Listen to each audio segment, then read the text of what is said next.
Hello दोस्तों, आज की कहानी का नाम है प्रेम सूत्र। यह मुंशी प्रेमचंद द्वारा लिखी गई एक कहानी है जो प्रेम, त्याग और सामाजिक संबंधों की जटिलताओं पर आधारित है। चलिए कहानी का वाचन प्रारंभ करते हैं। संसार में कुछ ऐसे मनुष्य भी होते हैं जिन्हें दूसरों के मुख से अपनी स्त्री की सौंदर्य प्रशंसा सुनकर उतना ही आनंद होता है जितनी अपनी कीर्ति की चर्चा सुनकर। पश्चिमी सभ्यता के प्रसार के साथ ऐसे प्राणियों की संख्या बढ़ती जा रही है।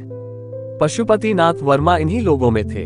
जब लोग उनकी परम सुंदरी स्त्री की तारीफ करते हुए कहते, ओहो कितनी अनुपम रूप राशि है, कितनी अलौकिक सौंदर्य है, तब वर्मा जी मारे खुशी और गर्व के फूल उठते थे। संध्या का समय था, मोटर तैयार खड़ी थी। वर्मा जी सैर करने जा रहे थे, किंतु प्रभा जाने को उत्सुक नहीं मालूम होती थी। वह एक कुर्सी पर बैठी हुई कोई उपन्यास पढ़ रही थी। वर्मा जी ने कहा, तुम तो अभी तक बैठी पढ़ रही हो, मेरा तो इस समय जाने को जी नहीं चाहता। नहीं प्रिय, इस समय तुम्हारा न चलना सितम हो जाएगा। मैं चाहता हूँ कि तुम्हारी इस मधुर छवि को घर से बाहर भी तो लोग देखें। जी नहीं, मुझे ये लालसा नहीं है। मेरे रूप की शोभा केवल तुम्हारे लिए है और तुम ही को दिखाना चाहती हूँ। नहीं, मैं इतना स्वार्थांध नहीं हूँ। जब तुम सैर करने निकलो, मैं लोगों से ये सुनना चाहता हूँ कि कितनी मनोहर छवि है, पशुपति कितना भाग्यशाली पुरुष है। तुम चाहो, मैं नहीं चाहती, तो इसी बात पर आज मैं कहीं नहीं जाऊंगी। तुम भी मत जाओ, हम दोनों अपने ही बाग में टहलेंगे। तुम हौज के किनारे हरी घास पर लेट जाना, मैं तुम्हें वीणा बजाकर सुनाऊंगी। तुम्हारे लिए फूलों का हार बनाऊंगी, चांदनी में तुम्हारे साथ आंख मिचौनी खेलूंगी। नहीं नहीं प्रभा, आज हमें अवश्य चलना पड़ेगा। तुम कृष्णा से आज मिलने का वादा कराए हो। वह बैठी हमारा रास्ता देख रही होगी। हमारे न जाने से उसे कितना दुख होगा। हाय, वही कृष्णा, बार बार वही कृष्णा। पति के मुख से नित्य ये नाम चिनगारी की भांति उड़कर प्रभा को जलाकर भस्म कर देता था। प्रभा को अब मालूम हुआ कि आज ये बाहर जाने के लिए क्यों इतने उत्सुक हैं। इसीलिए आज इन्होंने मुझसे केशों को संवारने के लिए इतना आग्रह किया था। वह सारी तैयारी उसी कुलटा कृष्णा से मिलने के लिए थी। उसने दृढ़ स्वर में कहा, तुम्हें जाना हो जाओ, मैं न जाऊंगी। वर्मा जी ने कहा, अच्छी बात है, मैं ही चला जाऊंगा। पशुपति के जाने के बाद प्रभा को ऐसा जान पड़ा कि वह बाटिका उसे काटने दौड़ रही है।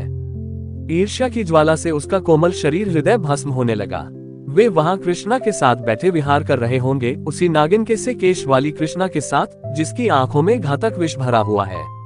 मर्दों की बुद्धि क्यों इतनी स्थूल होती है? इन्हें कृष्णा की चटक मटक ने क्यों इतना मोहित कर लिया है? उसके मुख से मेरे पैर का तलवा कहीं सुंदर है। हाँ, मैं एक बच्चे की माँ हूँ और वह नव यौवना है। जरा देखना चाहिए उनमें क्या बातें हो रही हैं। ये सोचकर वह अपनी सास के पास आकर बोली, अम्मा, इस समय अकेले जी घबराता है, चलिए कहीं घुमावे। सास बहू पर प्राण देती थी, चलने पर राजी हो गई। गाड़ी तैयार करा के दोनों घूमने चली। प्रभा का श्रृंगार देखकर भ्रम हो सकता था कि वह बहुत प्रसन्न है, किंतु उसके अंतस्तल में एक भीषण ज्वाला दहक रही थी। उसे छिपाने के लिए वह मीठे स्वर में एक गीत गाती जा रही थी। गाड़ी एक सुरम्य उपवन में उड़ी जा रही थी। सड़क के दोनों ओर विशाल वृक्षों की सुखद छाया पड़ रही थी। गाड़ी के कीमती घोड़े गर्व से पूंछ और सिर उठाए टप टप करते जा रहे थे। आहा, वह सामने कृष्णा का बंगला आ गया, जिसके चारों ओर गुलाब की बेल लगी हुई थी। उसके फूल उस समय निर्दय कांटों की भांति प्रभा के हृदय में चुभने लगे। उसने उड़ती हुई निगाह से बंगले की ओर ताका। पशुपति का पता न था। हाँ, कृष्णा और उसकी बहन माया बगीचे में विचर रही थी। गाड़ी बंगले के सामने से निकल ही चुकी थी कि दोनों बहनों ने प्रभा को पुकारा और एक क्षण में दोनों बालिकाएं हिरनियों की भांति उछलती कूदती फाटक की ओर दौड़ी। गाड़ी रुक गई। कृष्णा ने हंसकर सास से कहा, अम्मा जी, आज आप प्रभा को एक आध घंटे के लिए हमारे पास छोड़ जाए। आप इधर से लौटे तब इन्हें लेती जाएगा। ये कहकर दोनों ने प्रभा को गाड़ी से बाहर खींच लिया। सास कैसे इनकार करती। जब गाड़ी चली गई तब दोनों बहनों ने प्रभा को बगीचे में एक बेंच पर जा बिठाया। प्रभा को इन दोनों के साथ बातें करते हुए बड़ी झिझक हो रही थी। वह उनसे हंसकर बोलना चाहती थी, अपने किसी बात से मन का भाव प्रकट नहीं करना चाहती थी, किंतु हृदय उनसे खींचा ही रहा। कृष्णा ने प्रभा की साड़ी पर एक तीव्र दृष्टि डालकर कहा, बहन, क्या ये साड़ी अभी ली है? इसका गुलाबी रंग तो तुम पर नहीं खिलता, कोई और रंग क्यों नहीं लिया? प्रभा, उनकी पसंद है, मैं क्या करती? दोनों बहनें ठट्ठा मारकर हंस पड़ी। फिर माया ने कहा, उन महाशय की रुचि का क्या कहना, सारी दुनिया से निराली है। अभी इधर से गए हैं। सिर पर इससे भी अधिक लाल पगड़ी थी। सहसा पशुपति भी सैर से निकलता हुआ सामने से निकला। प्रभा को दोनों बहनों के साथ देखकर उसके जी में आया कि मोटर रोक ले। वह अकेले इन दोनों से मिलना शिष्टाचार के विरुद्ध समझता था, इसीलिए वह प्रभा को अपने साथ लाना चाहता था। जाते समय वह बहुत साहस करने पर भी मोटर से न उतर सका। प्रभा को वहां देखकर इस सुअवसर से लाभ उठाने की उसकी बड़ी इच्छा हुई, लेकिन दोनों बहनों की हास्य ध्वनि सुनकर वह संकोचवश न उतरा। थोड़ी देर तक तीनों रमणियां चुपचाप बैठी रहीं। तब कृष्णा बोली, पशुपति बाबू यहाँ आना चाहते हैं पर शर्म के मारे नहीं आए। मेरा विचार है कि संबंधियों को आपस में इतना संकोच न करना चाहिए। समाज का ये नियम कम से कम मुझे तो बुरा मालूम होता है। तुम्हारा क्या विचार है प्रभा? प्रभा ने व्यंग्य भाव से कहा, ये समाज का अन्याय है। प्रभा इस समय भूमि की ओर ताक रही थी, पर उसकी आंखों से ऐसा तिरस्कार निकल रहा था जिसने दोनों बहनों के परिहास को लज्जा सूचक मौन में परिणत कर दिया। उसकी आंखों से एक चिनगारी सी निकली जिसने दोनों युवतियों के आमोद प्रमोद और उस कुवृत्ति को जला डाला जो प्रभा के पति परायण हृदय को बाणों से वेध रही थी, उस हृदय को जिसमें अपने पति के सिवा और किसी को जगह न थी। माया ने जब देखा कि प्रभा इस वक्त क्रोध से भरी बैठी है, तब बेंच से उठ खड़ी हुई और बोली, आओ बहन जरा टहलें, यहाँ बैठे रहने से तो टहलना ही अच्छा है। प्रभा ज्यों की त्यों बैठी रही, पर वे दोनों बहनें बाग में टहलने लगी। उस वक्त प्रभा का ध्यान उन दोनों के वस्त्राभूषण की ओर गया। माया बंगाल की गुलाबी रेशम की एक महीन साड़ी पहने हुए थी जिसमें न जाने कितने चुन्नटें पड़ी हुई थी। उसके हाथ में एक रेशमी छतरी थी जिसे उसने सूर्य की अमित किरणों से बचने के लिए खोल लिया था। कृष्णा के वस्त्र भी वैसे ही थे। हाँ, उसकी साड़ी पीले रंग की थी और उसके घूंघर वाले बाल साड़ी के नीचे से निकलकर माथे और गालों पर लहरा रहे थे। प्रभा ने एक ही निगाह से ताड़ लिया कि इन दोनों युवतियों में किसी को उसके पति से प्रेम नहीं है। केवल आमोद लिप्सा के वशीभूत होकर यह स्वयं बदनाम होंगी और उसके सरल हृदय पति को भी बदनाम कर देंगी। उसने ठान लिया कि मैं अपने भ्रम को इन विषाक्त पुष्पों से बचाऊंगी और चाहे जो कुछ हो उसे इनके ऊपर मंडराने न दूंगी, क्योंकि यहाँ केवल रूप और बास है, रस का नाम नहीं। प्रभा अपने घर लौटते ही उस कमरे में गई। उसकी लड़की शांति अपनी दाई की गोद में खेल रही थी। अपनी नन्ही जीती जागती गुड़िया की सूरत देखते ही प्रभा की आंखें सजल हो गई। उसने मातृस्नेह से विभोर होकर बालिका को गोद में उठा लिया, मानो किसी भयंकर पशु से उसकी रक्षा कर रही है। उस दुसह वेदना की दशा में उसके मुंह से ये शब्द निकल गए, बच्ची, तेरे बाप को लोग तुझसे छीनना चाहते हैं। हाय, तू क्या अनाथ हो जाएगी? नहीं नहीं, अगर मेरा बस चलेगा तो मैं इन निर्बल हाथों से उन्हें बचाऊंगी। आज से प्रभा विषादमय भावनाओं में मग्न रहने लगी। आने वाली विपत्ति की कल्पना करके कभी कभी भयातुर होकर चिल्ला पड़ती। उसकी आंखों में उस विपत्ति की तस्वीर खींच जाती जो उसकी ओर कदम बढ़ाए चली आती थी, पर उस बालिका की तोतली बातें और उसकी आंखों की निशंक ज्योति प्रभा के विकल हृदय को शांत कर देती। वह लड़की को गोद में उठा लेती और वह मधुर हास्य छवि जो बालिका के पतले पतले गुलाबी ओठों पर खेलती होती प्रभा की सारी शंकाओं और बाधाओं को छिन्न भिन्न कर देती। उन विश्वासमय नेत्रों में आशा का प्रकाश उसे आश्वस्त कर देता। हाँ अभागिनी प्रभा, तू क्या जानती है क्या होने वाला है? ग्रीष्मकाल की चांदनी रात थी। सप्तमी का चांद प्रकृति पर अपना मंद शीतल प्रकाश डाल रहा था। पशुपति मौलसिरी की एक डाली हाथ से पकड़े और तने से चिपटा हुआ माया के कमरे की ओर टकटकी लगाए ताक रहा था। कमरे का द्वार खुला हुआ था और शांत निशा में रेशमी साड़ियों की सरसराहट के साथ दो रमणियों की मधुर हास्य ध्वनि मिलकर पशुपति के कानों तक पहुंचते पहुंचते आकाश में विलीन हो जाती थी। एकाएक दोनों बहनें कमरे से निकली और उसी ओर चली जहां पशुपति खड़ा था। जब दोनों उस वृक्ष के पास पहुंची तब पशुपति की परछाई देखकर कृष्णा चौंक पड़ी और बोली, हे बहन, यह क्या है? पशुपति वृक्ष के नीचे से आकर सामने खड़ा हो गया। कृष्णा उन्हें पहचान गई और कठोर स्वर में बोली, आप यहाँ क्या करते हैं? बतलाए, यहाँ आपका क्या काम है? बोलिए जल्दी। पशुपति की सिटी पिट्टी गुम हो गई। इस अवसर के लिए उसने जो प्रेम वाक्य रटे थे वे सब विस्मृत हो गए। सशंक होकर बोला, कुछ नहीं प्रिय, आज संध्या समय जब मैं आपके मकान के सामने से आ रहा था तब मैंने आपको अपनी बहन से कहते सुना कि आज रात को आप इस वृक्ष के नीचे बैठकर चांदनी का आनंद उठाएंगी।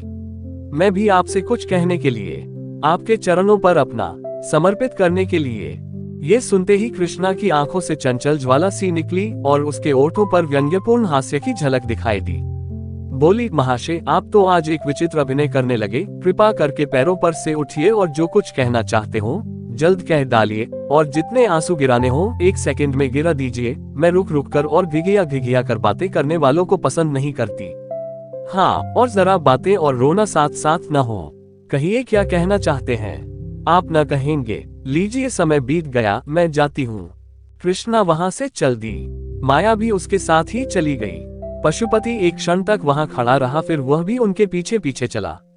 मानो वह सुई है जो चुंबक के आकर्षण से आप ही आप खींचा चला जाता है।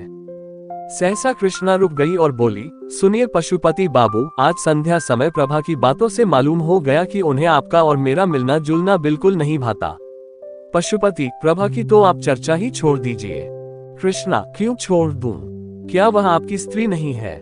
आप इस समय उसे घर में अकेली छोड़कर मुझसे क्या कहने के लिए आए हैं? यही कि उसकी चर्चा न करूं? पशुपति, जी नहीं, ये कहने के लिए कि अब वह विरहाग्नि नहीं सही जाती। कृष्णा ने ठट्ठा मारकर कहा, आप तो इस कला में बहुत निपुण जान पड़ते हैं। प्रेम, समर्पण, विरहाग्नि, ये शब्द आपने कहाँ सीखे? पशुपति, कृष्णा, मुझे तुमसे इतना प्रेम है कि मैं पागल हो गया हूँ। कृष्णा, तुम्हें प्रभा से क्यों प्रेम नहीं है? पशुपति, मैं तो तुम्हारा उपासक हूँ। कृष्णा, लेकिन ये क्यों भूल जाते हो कि तुम प्रभा के स्वामी हो? पशुपति, तुम्हारा तो दास हूँ। कृष्णा, मैं ऐसी बातें नहीं सुनना चाहती। पशुपति, तुम्हें मेरी एक एक बात सुननी पड़ेगी। तुम जो चाहो वह करने को मैं तैयार हूँ। कृष्णा, अगर यह बातें कहीं वह सुन ले तो?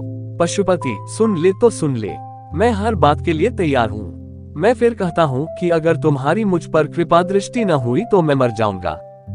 कृष्णा, तुम्हें ये बात करते समय अपनी पत्नी का ध्यान नहीं आता?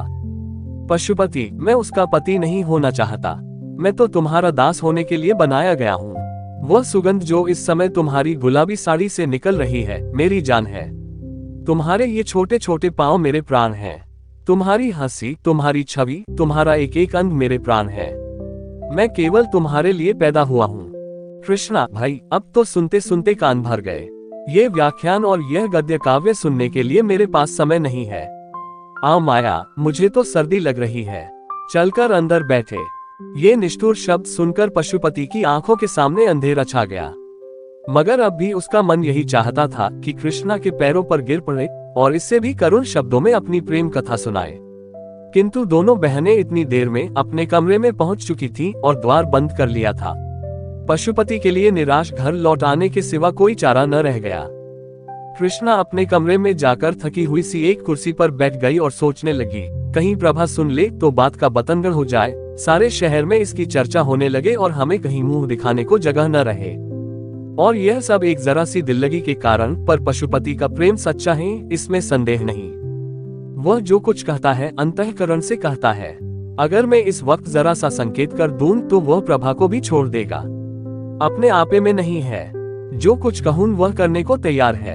लेकिन नहीं प्रभा, डरो मत, मैं तुम्हारा सर्वनाश न करूंगी। तुम मुझसे बहुत नीचे हो, यह मेरे अनुपम सौंदर्य के लिए गौरव की बात नहीं कि तुम जैसी रूप विहीना से बाजी मार ले जाऊं। अभागे पशुपति, तुम्हारे भाग्य में जो कुछ लिखा था वह हो चुका। तुम्हारे ऊपर मुझे दया आती है, पर क्या किया जाए। एक खत पहले हाथ पड़ चुका था, ये दूसरा पत्र था जो प्रभा को पतिदेव के कोट की जेब में मिला। कैसा पत्र था, इसे पढ़ते ही प्रभा की देह में एक ज्वाला सी उठने लगी। तो यो कहिए कि ये अब कृष्णा के हो चुके, अब इसमें कोई संदेह नहीं रहा। अब मेरे जीने को धिक्कार है। जब जीवन में कोई सुख ही नहीं रहा तो क्यों न इस बोझ को उतार कर फेंक दूं। वही पशुपति जिसे कविता से लेशमात्र भी रुचि न थी, अब कवि हो गया था और कृष्णा को छंदों में पत्र लिखता था। प्रभा ने अपने स्वामी को उधर से हटाने के लिए वह सब कुछ किया जो उससे हो सकता था, पर प्रेम का प्रवाह उसके रोके न रुका। और आज उस प्रवाह तक उसके जीवन की नौक निराधार वही चली जा रही है। इसमें संदेह नहीं कि प्रभा को अपने पति से सच्चा प्रेम था, लेकिन आत्मसमर्पण की तुष्टि आत्मसमर्पण से ही होती है। वह उपेक्षा और निष्ठुरता को सहन नहीं कर सकता। प्रभा के मन के विद्रोह का भाव जागृत होने लगा। उसका आत्माभिमान जाता रहा। उसके मन में न जाने कितने भीषण संकल्प होते, किंतु अपनी असमर्थता और दीनता पर आप ही आप रोने लगती। आह, उसका सर्वस्व उससे छीन लिया गया और अब संसार में उसका कोई मित्र नहीं, कोई साथी नहीं। पशुपति आजकल नित्य बनाव सवार में मगन रहता, नित्य नए नए सूट बदलता। उसे आईने के सामने अपने बालों को संवारते देखकर प्रभा की आंखों से आंसू बहने लगते। ये सारी तैयारी उसी दुष्ट के लिए हो रही है। ये चिंता जहरीले सांप की भांति उसे डस लेती थी। वह अब अपने पति की प्रत्येक बात, प्रत्येक गति को सूक्ष्म दृष्टि से देखती। कितनी ही बातें जिन पर वह पहले ध्यान भी न देती थी, अब रहस्य से भरी हुई जान पड़ती। वह रात को न सोती, कभी पशुपति की जेब टिटोलती, कभी उसकी मेज पर रखे हुए पत्रों को पढ़ती। इसी टोह में वह रात दिन पड़ी रहती। वह सोचने लगी, मैं क्या प्रेम वंचिता बनी बैठी रहूं? क्या मैं प्राणेश्वरी नहीं बन सकती? क्या इसे परित्यक्ता बनकर ही काटना होगा? आह निर्दयी, तूने मुझे धोखा दिया, मुझसे आंखें फेर ली, पर सबसे बड़ा अनर्थ ये किया कि मुझे जीवन का कलुषित मार्ग दिखा दिया। मैं भी विश्वासघात करके, तुझे धोखा देकर क्या कलुषित प्रेम का आनंद नहीं उठा सकती?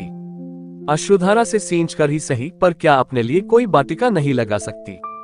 वह सामने के मकान में घुघराले बालों वाला युवक रहता है और जब मौका पाता है मेरी ओर सचेष्ट नेत्रों से देखता। क्या केवल एक प्रेम कटाक्ष से मैं उसके हृदय पर अधिकार नहीं प्राप्त कर सकती? अगर मैं इस भांति निष्ठुरता का बदला लूं तो क्या अनुचित होगा? आखिर मैंने अपना जीवन अपने पति को किस लिए सौंपा था? इसलिए तो कि सुख से जीवन व्यतीत करूं, चाहूं और चाही जाऊं और इस प्रेम साम्राज्य की अधीश्वर बनी रहूं। मगर आह, वे सारी अभिलाषाएं धूल में मिल गई। अब मेरे लिए क्या रह गया है? आज यदि मैं मर जाऊं तो कौन रोएगा? नहीं, घी के चिराग जलाए जाएंगे। कृष्णा हंसकर कहेगी, अब बस हम हैं और तुम, हमारे बीच में कोई बाधा, कोई कंटक नहीं है। आखिर प्रभा इन कलुषित भावनाओं के प्रवाह में बह चली। उसके हृदय में रातों को, निद्रा और आशविहीन रातों को बड़े प्रबल वेग से यह तूफान उठने लगा। प्रेम तो अब किसी अन्य पुरुष के साथ कर सकती थी, ये व्यापार तो जीवन में केवल एक ही बार होता है। लेकिन वह प्राणेश्वरी अवश्य बन सकती थी और उसके लिए एक मधुर मुस्कान, एक बांकी निगाह काफी थी। और जब वह किसी की प्रेमिका हो जाएगी तो यह विचार कि मैंने पति से उसकी बेवफाई का बदला ले लिया कितना आनंदप्रद होगा। तब वह उसके मुख की ओर कितने गर्व, कितने संतोष, कितने उल्लास से देखेगी। संध्या का समय था। पशुपति सैर करने गया था। प्रभा कोठे पर चढ़ गई और सामने वाले मकान की ओर देखा। घुंघराले बालों वाला युवक उसके कोठे की ओर ताक रहा था। प्रभा ने आज पहली बार उस युवक की ओर मुस्कुरा कर देखा। युवक भी मुस्कुराया और अपनी गर्दन झुकाकर मानो ये संकेत किया कि आपकी प्रेम दृष्टि का भिखारी हूँ। प्रभा ने गर्व से भरी हुई दृष्टि इधर उधर दौड़ाए, मानो वह पशुपति से कहना चाहती थी, तुम उस कुलटा के पैरों पड़ते हो और समझते हो कि मेरे हृदय को चोट नहीं लगती। लो तुम भी देखो और अपने हृदय पर चोट न लगने दो। तुम उससे प्यार करो, मैं भी इससे हंसू बोलूं। क्यों, यह अच्छा नहीं लगता? इस दृश्य को शांत चित्त से नहीं देख सकते? क्यों रक्त खौलने लगता है? मैं वही तो कह रही हूँ जो तुम कर रहे हो। आह, यदि पशुपति को ज्ञात हो जाता कि मेरी निष्ठुरता ने इस सती के हृदय की कितनी कायापलट कर दी है, तो क्या उसे अपने कृत्य पर पश्चाताप न होता? क्या वह अपने किए पर लज्जित न होता? प्रभा ने उस युवक से इशारे में कहा, आज हम और तुम पूर्व वाले मैदान में मिलेंगे, और कोठे के नीचे उतर आए। प्रभा के हृदय में इस समय एक वही उत्सुकता थी जिसमें प्रतिकार का आनंद मिश्रित था। वह अपने कमरे में जाकर अपने चुने हुए आभूषण पहनने लगी। एक क्षण में वह एक फालसई रंग की रेशमी साड़ी पहने कमरे से निकली और बाहर जाना ही चाहती थी कि शांता ने पुकारा, अम्मा जी, आप कहाँ जा रही है? मैं भी आपके साथ चलूंगी। प्रभा ने झट बालिका को गोद में उठा लिया और उसे छाती से लगाते ही उसके विचारों ने पलटा खाया। उन बाल नेत्रों में उसके प्रति कितना असीम विश्वास, कितना सरल स्नेह, कितना पवित्र प्रेम झलक रहा था। उसे उस समय माता का कर्तव्य याद आया। क्या उसकी प्रेमाकांक्षा उसके वात्सल्य भाव को कुचल देगी? क्या वह प्रतिकार की प्रबल इच्छा पर अपने मातृ कर्तव्य को बलिदान कर देगी? क्या वह अपने क्षणिक सुख के लिए उस बालिका का भविष्य, उसका जीवन धूल में मिला देगी? प्रभा की आंखों से आंसू की दो बूंदें गिर पड़ी। उसने कहा, नहीं, कदापि नहीं, मैं अपनी प्यारी बच्ची के लिए सब कुछ सह सकती हूँ। 1 महीना गुजर गया। प्रभा अपनी चिंताओं को भूल जाने की चेष्टा करती रहती थी, पर पशुपति नित्य किसी न किसी बहाने से कृष्णा की चर्चा किया करता। कभी कभी हंसकर कहता, प्रभा, अगर तुम्हारी अनुमति हो तो मैं कृष्णा से विवाह कर लूं। प्रभा इसके जवाब में रोने के सिवा और क्या कर सकती थी। आखिर एक दिन पशुपति ने उसे विनयपूर्ण शब्दों में कहा, क्या कहूँ प्रभा, उस रमणी की छवि मेरी आंखों से नहीं उतरती। उसने मुझे कहीं का नहीं रखा। ये कहकर उसने कई बार अपना माथा ठोका। प्रभा का हृदय करुणा से द्रवित हो गया। उसकी दशा उस रोगी की सी थी जो ये जानता हो कि मौत उसके सिर पर खेल रही है, फिर भी उसकी जीवन लालसा दिन दिन बढ़ती जाती हो।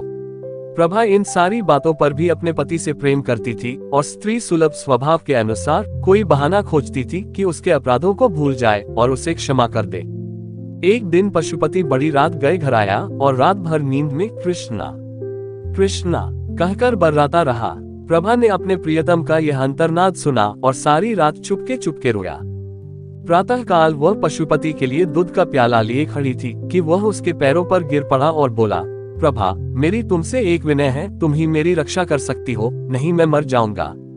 मैं जानता हूँ कि यह सुनकर तुम्हें बहुत कष्ट होगा, लेकिन मुझ पर दया करो। मैं तुम्हारी इस कृपा को कभी न भूलूंगा, मुझ पर दया करो। प्रभा कांपने लगी। पशुपति क्या कहना चाहता है यह उसका दिल साफ बता रहा था। फिर भी वह भयभीत होकर पीछे हट गई और दूध का प्याला मेज पर रखकर अपने पीले मुख को कांपते हुए हाथों से छिपा लिया। पशुपति ने फिर भी सब कुछ ही कह डाला। लालसाग्नि अब अंदर न रह सकती थी, उसकी ज्वाला बाहर निकल ही पड़ी। तात्पर्य यह था कि पशुपति ने कृष्णा के साथ विवाह करना निश्चय कर लिया था। वह उसे दूसरे घर में रखेगा और प्रभा के यहाँ 2 रात और 1 रात उसके यहाँ रहेगा। ये बातें सुनकर प्रभा रोई नहीं वरन स्तंभित होकर खड़ी रह गई। उसे ऐसा मालूम हुआ कि उसके गले में कोई चीज अटकी हुई है और वह सांस नहीं ले सकती। पशुपति ने फिर कहा, प्रभा, तुम नहीं जानती कि जितना प्रेम तुमसे मुझे आज है उतना पहले कभी नहीं था। मैं तुमसे अलग नहीं हो सकता। मैं जीवन पर्यंत तुम्हें इसी भांति प्यार करता रहूंगा, पर कृष्णा मुझे मार डालेगी। केवल तुम ही मेरी रक्षा कर सकती हो। मुझे उसके हाथ मत छोड़ो प्रिय। अभागिनी प्रभा, तुझसे पूछ पूछ कर तेरी गर्दन पर छुरी चलाई जा रही है। तू गर्दन झुका देगी या आत्मगौरव से सिर उठाकर कहेगी, मैं ये नीच प्रस्ताव नहीं सुन सकती। प्रभा ने इन बातों में एक भी न की। वह अचेत होकर भूमि पर गिर पड़ी। जब होश आया कहने लगी, बहुत अच्छा, जैसी तुम्हारी इच्छा, लेकिन मुझे छोड़ दो, मैं अपनी माँ के घर जाऊंगी, मेरी शांता मुझे दे दो। ये कहकर वह रोती हुई वहां से शांता को लेने चली गई और उसे गोद में लेकर कमरे से बाहर निकली। पशुपति लज्जा और ग्लानि से सिर झुकाए उसके पीछे पीछे आता रहा और कहता रहा, जैसी तुम्हारी इच्छा हो प्रभा, वह करो, और मैं क्या कहूँ, किंतु मेरी प्यारी प्रभा, वादा करो कि तुम मुझे क्षमा कर दोगी। किंतु प्रभा ने उसको कुछ जवाब न दिया और बराबर द्वार की ओर चलती रही। तब पशुपति ने आगे बढ़कर उसे पकड़ लिया और उसके मुरझाए हुए अश्रुसिंचित कपोलों को चूम चूम कर कहने लगा, प्रिय, मुझे भूल न जाना, तुम्हारी याद मेरे हृदय में सदैव बनी रहेगी। अपनी अंगूठी मुझे देती जाओ, मैं उसे तुम्हारी निशानी समझकर रखूंगा और उसे हृदय से लगाकर इस दाह को शीतल करूंगा। ईश्वर के लिए प्रभा, मुझे छोड़ना मत, मुझसे नाराज न होना। 1 सप्ताह के लिए अपनी माता के पास जाकर रहो, फिर मैं तुम्हें जाकर लाऊंगा। प्रभा ने पशुपति के करपाश से अपने को छुड़ा लिया और अपनी लड़की का हाथ पकड़े हुए गाड़ी की ओर चली। उसने पशुपति को न कोई उत्तर दिया और न ये सुना कि वह क्या कर रहा है। अम्मा, आप क्यों हंस रही है? कुछ तो नहीं बेटी। वह पीले पीले पुराने कागज तुम्हारे हाथ में क्या है? ये उस ऋण के पुर्जे हैं जो वापस नहीं मिला। ये तो पुराने खत मालूम होते हैं। नहीं बेटी, बात ये थी कि प्रभा अपनी 14 वर्ष की पुत्री के सामने सत्य का पर्दा नहीं खोलना चाहती थी। हाँ, वे कागज वास्तव में एक ऐसे कर्ज के पुर्जे थे जो वापस नहीं मिला। ये वही पुराने पत्र थे जो आज एक किताब में रखे हुए मिले थे और ऐसे फूल की पंखुड़ियों की भांति दिखाई देते थे जिनका रंग और गंध किताब में रखे रखे उड़ गई हो, तथापि वे सुख के दिनों को याद दिला रहे थे और इस कारण प्रभा की दृष्टि में वे बहुमूल्य थे। शांता समझ गई कि अम्मा कोई ऐसा काम कर रही है जिसकी खबर मुझे नहीं करना चाहती, और इस बात से प्रसन्न होकर कि मेरी दुखी माता आज अपना शोक भूल गई है और जितनी देर तक वह इस आनंद में मगन रहे उतना ही अच्छा है, एक बहाने से बाहर चली गई। प्रभा जब कमरे में अकेली रह गई तब उसने पत्रों को फिर पढ़ना शुरू किया। इन 14 वर्षों में क्या कुछ नहीं हो गया। इस समय उस विरहणी के हृदय में कितनी ही पूर्व स्मृतियां जागृत हो गई जिन्होंने हर्ष और शोक के स्रोत एक साथ ही खोल दिए। प्रभा के चले जाने के बाद पशुपति ने बहुत चाहा कि कृष्णा से उसका विवाह हो जाए, पर वह राजी न हुई। इसी नैराश्य और क्रोध की दशा में पशुपति एक कंपनी का एजेंट होकर यूरोप चला गया। तब फिर उसे प्रभा की याद आई। कुछ दिनों तक उसके पास से क्षमा प्रार्थना पूर्ण पत्र आते रहे जिनमें वह बहुत जल्द घर आकर प्रभा से मिलने के वादे करता रहा और प्रेम के इस नए प्रवाह में पुरानी कटुताओं को जलमग्न कर देने की आशा में स्वप्न देखता रहा। पति परायणा प्रभा के संतप्त हृदय में फिर आशा की हरियाली लहराने लगी। मुरझाई हुई आशा लताएं फिर पल्लवित होने लगी। किंतु ये भी भाग्य की एक क्रीड़ा ही थी। थोड़े ही दिनों में रसिक पशुपति एक नए प्रेम जाल में फंस गया और तब से उसके पत्र आने बंद हो गए। इस वक्त प्रभा के हाथ में वही पत्र थे जो उसके पति ने यूरोप से उस समय भेजे थे जब नैराश्य का घाव भरा था। कितनी चिकनी चुपड़ी बातें थी, कैसे कैसे दिल खुश करने वाले वादे थे। इसके बाद ही मालूम हुआ कि पशुपति ने एक अंग्रेज लड़की से विवाह कर लिया है। प्रभा पर वज्र सा गिर पड़ा, उसके हृदय के टुकड़े हो गए, सारी आशाओं पर पानी फिर गया। उसका निर्बल शरीर इस आघात का सहन न कर सका। उसे ज्वर आने लगा और किसी को उसके जीवन की आशा न रही। वह स्वयं मृत्यु की अभिलाषिणी थी और मालूम भी होता था कि मौत किसी सर्प की भांति उसकी देह से लिपट गई है, लेकिन बुलाने से मौत भी नहीं आती। ज्वर शांत हो गया और प्रभा फिर वही आशा विहीन जीवन व्यतीत करने लगी। एक दिन प्रभा ने सुना कि पशुपति यूरोप से लौट आया है और वह यूरोपीय स्त्री उसके साथ नहीं है, बल्कि उसके लौटने का कारण वही स्त्री हुई है।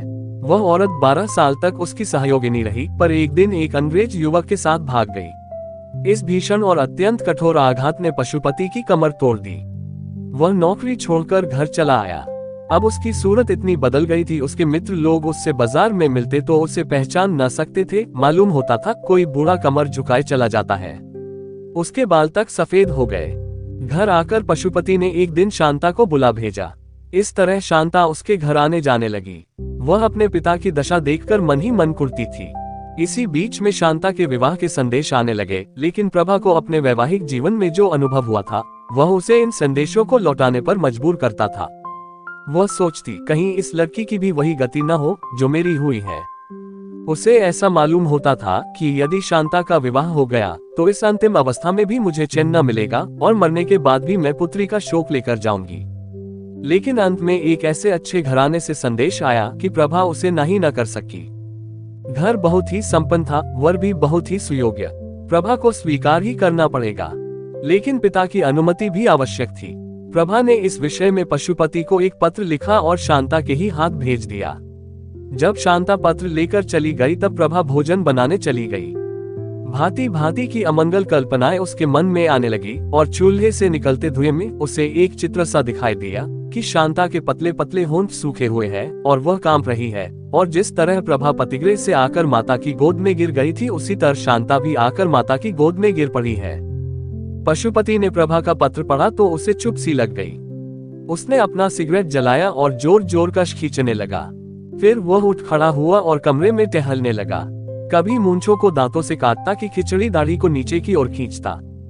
सहसा वह शांता के पास आकर खड़ा हो गया और कांपते हुए स्वर में बोला, बेटी, जिस घर को तेरी माँ स्वीकार करती हो उसे मैं कैसे नाही कर सकता हूँ। उन्होंने बहुत सोच समझकर हामी भरी होगी। ईश्वर करे तुम सदा सौभाग्यवती रहो। मुझे दुख है तो इतना ही कि जब तू अपने घर चली जाएगी तब तेरी माता अकेली रह जाएगी। कोई उसके आंसू पोंछने वाला न रहेगा। कोई ऐसा उपाय सोच कि तेरी माता का क्लेश दूर हो और मैं भी इस तरह मारा मारा न फिरूं। ऐसा उपाय तू ही निकाल सकती है। संभव है लज्जा और संकोच के कारण मैं अपने हृदय की बात तुझसे कभी न कह सकता, लेकिन अब तू जा रही है और मुझे संकोच का त्याग करने के सिवा कोई उपाय नहीं है। तेरी माँ तुझे प्यार करती है और तेरा अनुरोध कभी न टालेगी। मेरी दशा जो तू अपनी आंखों से देख रही है यही उनसे कह देना। जा, तेरा सौभाग्य अमर हो। शांता रोती हुई पिता की छाती से लिपट गई और यह समय से पहले बूढ़ा हो जाने वाला मनुष्य अपनी दुर्वासनाओं का दंड भोगने के बाद पश्चाताप और ग्लानि के आंसू बहा बहाकर शांता के केश राशि को भिगोने लगा। पति परायणा प्रभा क्या शांता का अनुरोध टाल सकती थी। इस प्रेम सूत्र ने दोनों भग्न हृदय को सदैव के लिए मिला दिया।